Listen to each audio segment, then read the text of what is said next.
వైకా jewellers వెలలేని Vaibhogam తరుగులేని నమ్మకం. ఇప్పుడు మన కాకినాడలో డిసెంబర్ 5న ఘనంగా ప్రారంభం కాబోతోంది. ఈ రోజు ప్రతి ఒక్కరి మధ్యలో కూర్చొని ధైర్యంగా ఇయ్యాల మీ దగ్గరకు వచ్చిన, ఎందుకంటే చేసిన కాబట్టి నేను వచ్చిన.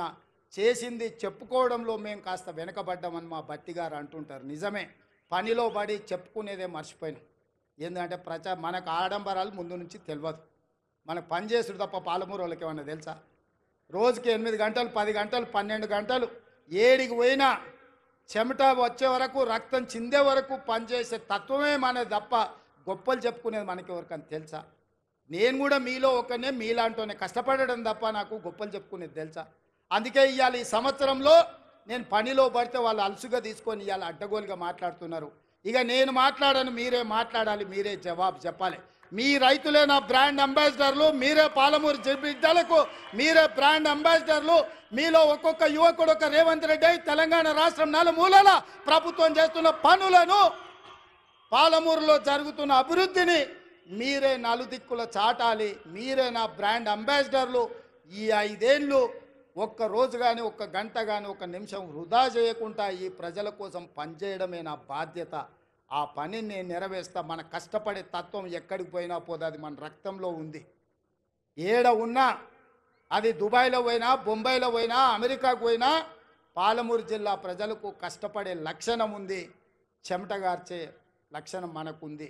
నేను కూడా మీ వాడిని, మీ బిడ్డనే, కష్టపడి పనిచేస్తున్నా. మీరందరూ ఆశీర్వదించండి, కుట్రలను కుతంత్రాలను తిప్పికొట్టండి. ఈ రైతు పండుగ దాదాపుగా 150 కేంద్రాలు పెట్టి వ్యవసాయం సాంకేతికంగా ఎంత అభివృద్ధి చెందిందో ఆశ్చర్యం గొలిపే విధంగా 3 రోజుల నుంచి మంత్రి తుమ్మల నాగేశ్వరరావు గారు సంబంధిత అధికారులు ఈరోజు ఈ కార్యక్రమాన్ని అంతా కూడా పాలమూరు జిల్లాకు తరలివచ్చింది. ఇంతమంది ఈడికి వచ్చిండ్రు, ఇంత పెద్ద వ్యవస్థ ఈడికి వచ్చిందంటే మీరు ఆశీర్వదించకపోతే వస్తుండేనా? కేసీఆర్ ఉన్నప్పుడు ఎప్పుడన్నా వచ్చినాయా మనకి ఇట్లాంటి అవకాశాలు? ఎప్పుడన్నా వచ్చినాయా? ముఖ్యమంత్రిని దగ్గరికి వెళ్ళి మనం చూసినామా? అన్నా అని ఎప్పుడన్నా పిలిచిర్రా? ఎప్పుడన్నా రేవంత్ అన్న ఎట్లున్నామని అడిగే అవకాశం చంద్రశేఖరరావు ఇచ్చిండా?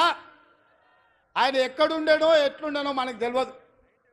ఇవాళ మనం ఉన్నాం కాబట్టే ఇవాళ మనం కలుసుకోగలిగినాం, ఈ పండుగ చేసుకోగలిగినాం. ఈ పండుగ వాతావరణం ఇది 10 కాలాల పాటు ఉండాలి. పాలమూరు పండాలి పసిడి పంటలతో.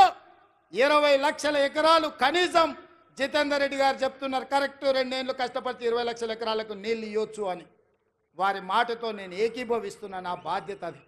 వెనక్కి మళ్ళీ చూడని 20 లక్షల ఎకరాలకు పాలమూరు జిల్లాలో నీళ్లు పారించే వరకు గ్రీన్ ఛానల్లో నిధులు విడుదల చేయించి, సాగునీటి పారుదల శాఖ మంత్రి మీకు తెలుసు కదా ఉత్తమ్ కుమార్ రెడ్డి గారు, ఆయన ఏ ఊరు అల్లుడో తెలుసా? మన పాలమూరు అల్లుడు, జడ్చర్ల పక్కనే ఊరు. మన ఊరు అల్లుడే ఈరోజు సాగునీటి పారుదల శాఖ మంత్రి. మరి మనము ఇంత త్యాగం చేసినాం బిడ్డనిచ్చి ఆయనకు, అవునా? మన పాలమూరు ఆడబిడ్డను ఆయనకిచ్చి పెళ్లి చేసినాం. మరి ఆ రుణం అయితే వారు తీసుకోవాలి కదా. ఇక మల్లు గారి గురించి నేను చెప్పాల్సిన పర్లేదు. మల్లు అనంతరాములు గారి నుంచి, మల్లు అని అంటేనే పాలమూరు అనేది తెలుసు. ఎందుకంటే మల్లు అనంతరాములు గారికి ఈ ప్రాంతంతో ఉన్న అనుబంధం. మల్లు రవి గారు ఇక్కడ ఎంపీగా ఉన్నారు, మరి వారే ఆర్థిక మంత్రి. మీ పెద్దన్న జాతీయ నాయకుడైనా, మీ రెండో అన్న పార్లమెంటు సభ్యుడైనా వీళ్ళు గుండెల్లో పెట్టి చూసుకున్నారు. మల్లు బట్టి విక్రమార్క గారు, మీరు సంతకం పెట్టేటప్పుడు జర ధైర్యంగా 2 సంతకాలు ఎక్స్ట్రా పెట్టుర్రు. మీరు తెల్ల పేపర్ మీద సంతకం పెట్టినా మా వాళ్ళు ఏం తప్పు రాసుకోరు. 100 అవసరం ఉంటే 50 రాసుకుంటారు. మా వాళ్ళు అమాయకులు, మళ్ళీ 100 బట్టడానికి ఏమైనా కష్టమవుతుందేమో అని. మీరు తెల్ల కాగితం మీద మాకు సంతకం పెట్టి ఇచ్చినా మనం ఏమి తప్పు రాసుకోము. 100 అవసరం ఉంటే 50 రాసుకుంటాం మనం. ఎందుకంటే ఎంత ఉంటే గంతే కాళ్ళు చాపుకోవాలి అనుకుంటాం మనం, అవునా? మంచం ఎంత ఉందో కాళ్ళు గంతే చాపుకోవాలి, ఎక్కువ చాపుకుంటే బాగుంటుందని మనం తెలిసిన వాళ్ళం. ఇక దామోదర రాజనరసింహ గారు మన ఇన్ఛార్జ్ మంత్రి. నేను ఇష్టపడి ఆయనను తీసుకొచ్చి ఇక్కడ పెట్టినా. ఎందుకంటే మనం ఏం అడిగినా ఏం అడగకుండా చూడకుండా సంతకం పెడతాడు ఆయన.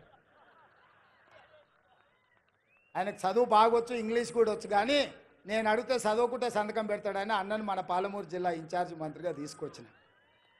నేనే అడిగి వారిని ఇక్కడ ప్రత్యేకంగా సెలెక్ట్ చేసి పెట్టుకున్నా. నాకేముంది చెప్పు, ఆయనను ఏదన్నా అడిగితే జిల్లా కోసం అడగాల్సిందే కదా.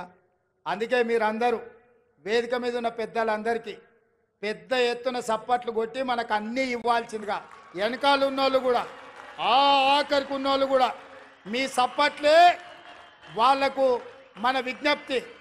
ఏంటంటే మీరు ఒక్కరొక్కరు కలిసి చెప్పలేరు. అందరు గట్టిగా నిలబడి చప్పట్లు, అందరు నిటారుగా నిలబడి వాళ్ళకి చప్పట్లు కొట్టండి అన్న. మా వాళ్ళ ఆలోచన, మా వాళ్ళ ఆకాంక్ష, 70 ఏళ్ళ మా కష్టం. తప్పట్లు కూడా కొట్టండి. తప్పు లేవానే మా మాదిగ సోదరులారా, తప్పు సప్పుడు వినిపించాలి, గట్టిగా వినిపించాలి. మన జిల్లానే మాదిగోళ్ళ జిల్లానే, కొట్టూరి గట్టిగా. ఎందుకంటే వాళ్ళకి ఎప్పుడైనా సంతకం పెట్టే ముందు మీ చప్పట్లు వినిపించాలి, మీ డప్పుల మూత వినిపించాలి, వాళ్ళ గుండెల్లో సంతోషం పరవళ్ళు తొక్కాలి. పాలమూరు జిల్లాకు నిధులు వరదై పారాలి. ఈ జిల్లా రుణం నేను తీర్చుకోవాలి. ఆ తీర్చుకునేటందుకు వచ్చిన మీ అందరికీ ధన్యవాదాలు తెలియజేస్తూ మీ అందరి దగ్గర సెలవు తీసుకుంటున్న మిత్రులారా. సుమన్ టీవీలో మీ పర్సనల్ అండ్ బిజినెస్ ప్రమోషన్స్ కోసం కింది నెంబర్కి కాంటాక్ట్ చేయండి.